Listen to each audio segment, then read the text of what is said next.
दिलवा के कहले बारू छोरी हमार तू तो गोरी टुकुर टुकुर ताकी तोहार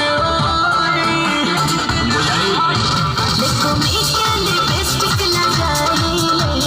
लोटस के फेशियल कराई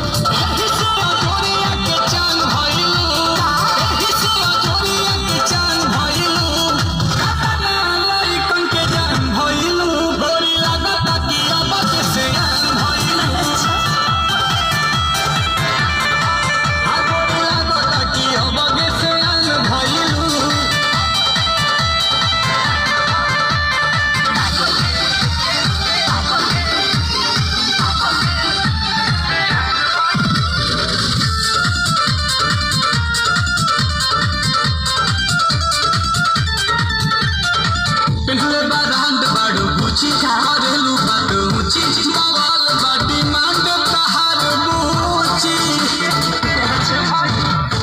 देखने हाल के कहल हो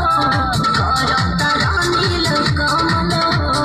जहरीला हीरा के खान भइलू